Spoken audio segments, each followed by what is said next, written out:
मुख्यमंत्री एकनाथ शिंदे व उपमुख्यमंत्री देवेंद्र फडणवीस तसेच अजित पवार हे आज जळगाव जिल्ह्याच्या दौऱ्यावर आहेत।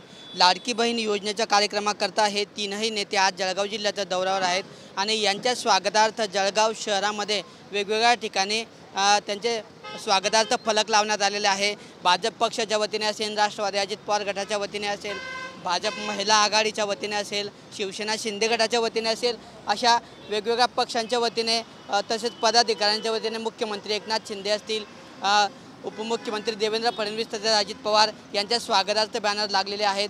तर अनेक ठिकाणी जर आपण बघितलं तर मुख्य चौकामधले जे सर्कल आहेत त्या चौकांमध्ये लागलेल्या बॅनरवर शासनाने ज्या योजना जाहीर केल्या आहेत त्या योजनांची माहिती देणारे किंवा प्रसिद्धी करणारे बॅनरसुद्धा या ठिकाणी लागले आहेत।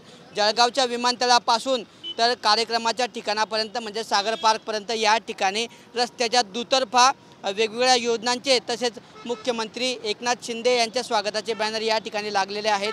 अशा पद्धतीने दुपारी 3 वाजता मुख्यमंत्री एकनाथ शिंदे तसेच दोन्ही उपमुख्यमंत्री हे जळगाव शहरामध्ये येणार आहेत आणि लाडकी बहीण योजनेच्या कार्यक्रमाला ते उपस्थिती लावणार आहेत। महिलांना ते या ठिकाणी मार्गदर्शन करणार आहेत आणि त्यांच्या स्वागताची या ठिकाणी जय्यतशी तयारी केली जात असून जळगावच्या विमानतळापासून तर कार्यक्रमाच्या ठिकाणापर्यंत वेगवेगळ्या पद्धतीने मुख्यमंत्री एकनाथ शिंदे, फडणवीस तसेच अजितदादा पवार यांच्या स्वागतार्थ भव्य असे बॅनर रस्त्याच्या दुतर्फा लावण्यात आल्याचं आपल्याला पाहायला मिळतं आहे।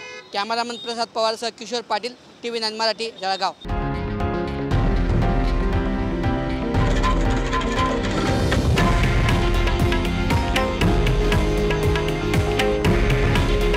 हे आहे देशातील नंबर 1 न्यूज नेटवर्क आणि आपण पाहत आहात TV9 मराठी। काळजी तुमची, हित महाराष्ट्राचं।